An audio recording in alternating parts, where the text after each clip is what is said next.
Hello everybody, my name is Stephanie, and today we're still going to be focusing on your questions. We're going to be talking about starting small, growing, and maintaining. I remember when I started, I didn't have money, like I had negative in my accounts. I was that broke. I wasn't working. I was just home, living by rent money from my mama's house. I stayed in block 6 GC.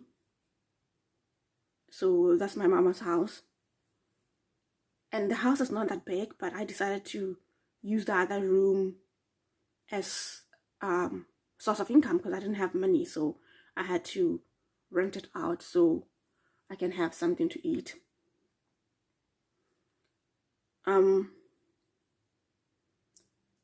So there I was broke, not knowing what to do.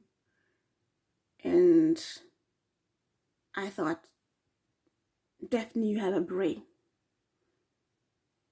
Your mind is your biggest asset. How you use it will determine your future. Your mind can either be your asset or your liability. So I was like, you have to do something about this. Because I spend most of my days watching movies. And I'll be so excited to tell a friend of mine to say, yeah, today I watched this kind of movie. This was what was happening. Today I watched this kind of series. This is what was happening. And every time he'll be listening to me, and I thought he was so interested in me telling him about the movies and the series stories.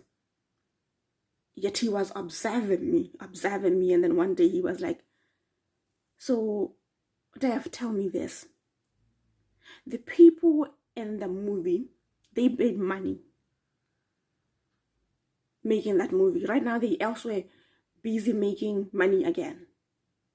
And you are right here watching them day in, day out. Who is paying you? Because those people got paid. Who is paying you? Oh my. I was so ashamed of myself. So that's when I decided to utilize my brain. I'm like, okay, fine, I don't have money, but I have a brain. I can think of ideas. I can start something.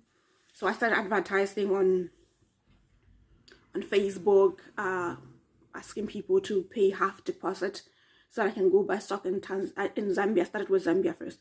By the way, I do trips in Zambia, Tanzania, and South Africa. So I started with Zambia. I didn't even know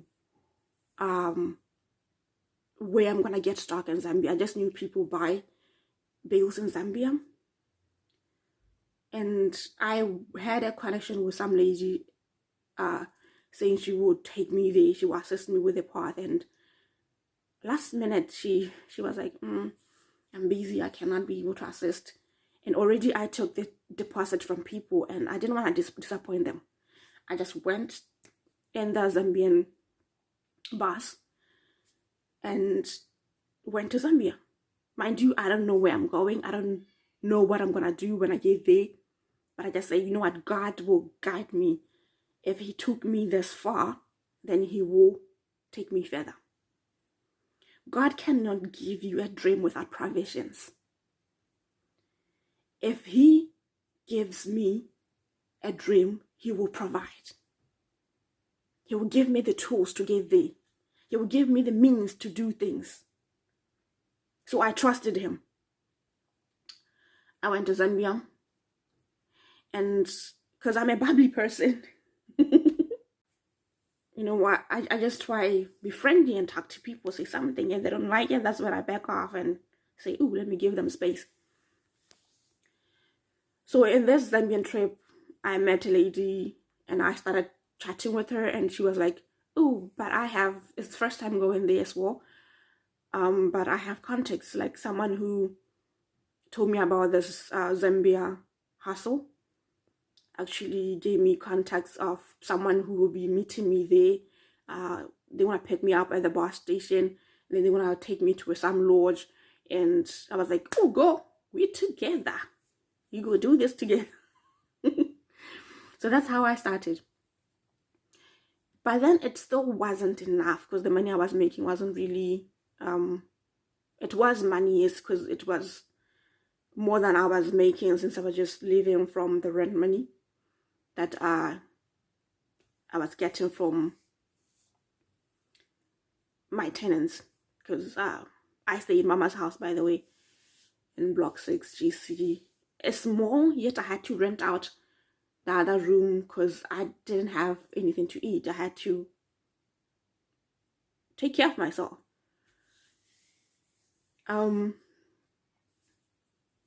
So yeah, it wasn't enough because I wanted so much. I wanted to expand, to grow. And one day I made, from the love that I made from Zambia trip, I met some lady saying they have vouchers from Leia, Ministry of Youth, said that it was big companies, so they say we have to buy those stores. So when you get the store, they get to fund you. I was excited. Oh yes, I'm gonna get funded. I'm gonna grow. I took the money that I made. It was 8.5, by the way. I know all my hard work. I took all of it and invested in those vouchers. Oh my goodness, it was a scare. So it is important sometimes to encounter this kind of challenges. So being scammed, for me, it was a good thing because it's a learning curve. It's a learning curve. So some people may look down and say, how could you? How can you do it? Many wanted those vouchers. Many people who I shared the vouchers with, they saw that it was legit. The group that we were in, some even went with the lady to Seda. We didn't know that when they got to Seda, they just sat by the reception and the lady went to the office alone. Because we thought they went straight to the office with her. So when they were like, we from the Seda headquarters with the lady, we were like, oh, this is legit. So everybody wanted the vouchers. Only after hearing it's a scam, they were like, oh, we wouldn't have done that. But they couldn't do it because the vouchers were sold out. That's why they didn't manage to get in. Now that is a scam, they get to look at you and say, how can you be dumb? So these are the challenges that you may encounter as a business person. And from that, you just have to learn and you dust yourself and move on. So now the money that I had is gone. And there I was, and I was with a friend of mine. She was scammed as well. So we're just lying there in my bed and we're like, what are we to do? We started pitching ideas on what to do. And we came up with this idea of traveling tours, like business trips, taking people shopping, and also continue selling stock. But as we were making the plan, she was like, Def, but we don't have a car, like quantum transportation to transport people, or a bus. I was like, my God will provide. He's God of provisions. So if he gave us this idea, he will provide. So we decided to rent out the quantum, the buses, and the trips were so great. We were making money. Well, I thought we were making money because it was better than what I was used to. Every week getting 1.5 or 1,000. So yeah, I'll say it was great. But then again, we encountered another problem in South Africa. They beat us up. I was bruised. So I started fearing going to South Africa. Because I was like, oh, I'm fearing for my life. South Africa is I love South Africa, but so we couldn't go there anymore. We're back to square zero. So right now, what I'm trying to share with you is how I started, how I got in the JCAB, and how I got out. Because it's important to, when you're starting, you start falling, you start drowning before you pick up. So here's my pickup moment. I told you about in the previous video where I was paying, I was owing people, and I had to pay back the debt, and I had to face my fears of going to South Africa, and I went to South Africa and made more money. Now I was growing. So now we are in the growth level. I was growing. Things were going well. They still are, by the way, so I'm not complaining. So once you grow,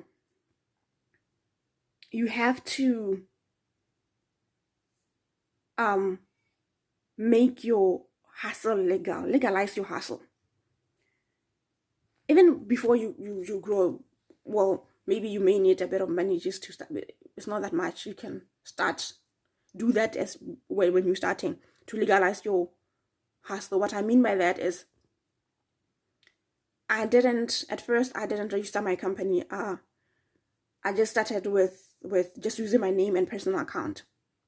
That backfired when it came to what I wanted to grow and wanting loans and going to the banks, trying to get funds, meeting investors. They were like, when you look at your track record, like even your financial statements and bank statements, they look good. Like you're doing well. But you don't have a registered company. You don't have business account. So now me growing meant I had to register my company and open bank account and separate myself from the business. It's important to separate yourself from the business, because this is important when it comes to using money and saving money and growing. Know that business money is not your money. That's why I'm saying business money is not saying definitely money. I know sometimes I tell people I'm broke, and then when they stumble upon maybe my account, those who know me personally, they be like, but there's money in the business account. I'm like, did you just hear yourself? You said in the business account, not in my account. So I'm broke, I don't have money. The business has money, it's not my money. Separate yourself. If you're gonna give yourself salary of like 2.5, when that 2.5 you finish that before month end, then you're broke. You have to wait for month end. If you're gonna take some from the business, you have to pay it back, or say it's advanced salary payment.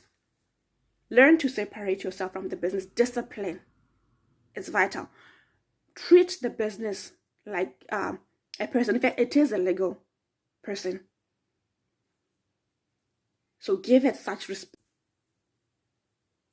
Respect your business. When you hired working for someone else and they say take care of their accounts, you don't get to, you see money in the account, but you don't get to use it, even when you have access to it when you're an accountant, but you don't use it because it's not yours. So why not apply the same to your principle, the same principle to your business? You see the money, you have access to it, but you say, it's not mine. That's how you separate yourself, and then that's how you grow. Now let's come to maintaining the growth. In terms of the business that I'm doing, mostly I gather funds from clients. Getting funds from clients, I mean, when I started, I used to say, bring 50% deposit, and then I bring the stock.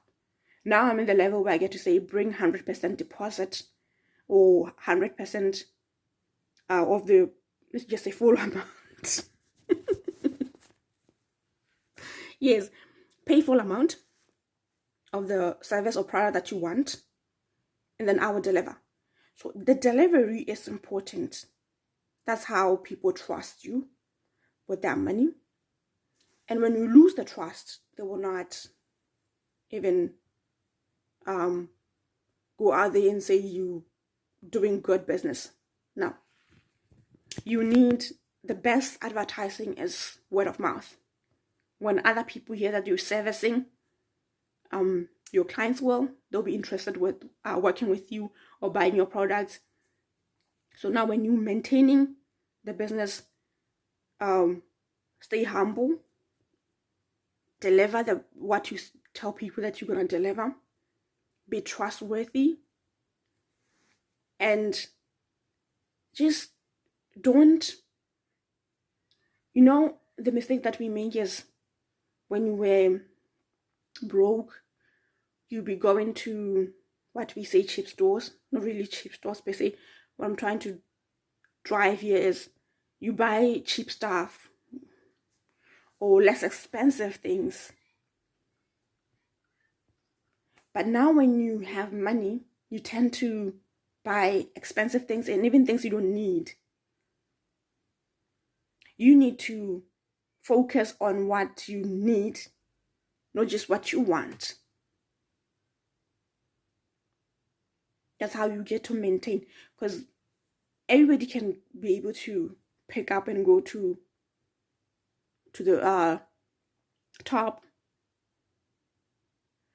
But what determines or sets you apart from the rest is maintenance. Are you able to maintain, or you go fall? Did you learn something in the JKF? Like when you were drowning, did you learn something? Because experience helps you to grow. Thank you so much for watching. Don't forget to like, share, and subscribe to my YouTube channel.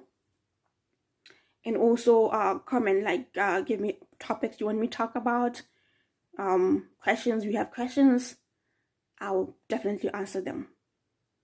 The people, my name is Daphne. Thank you. See you next time.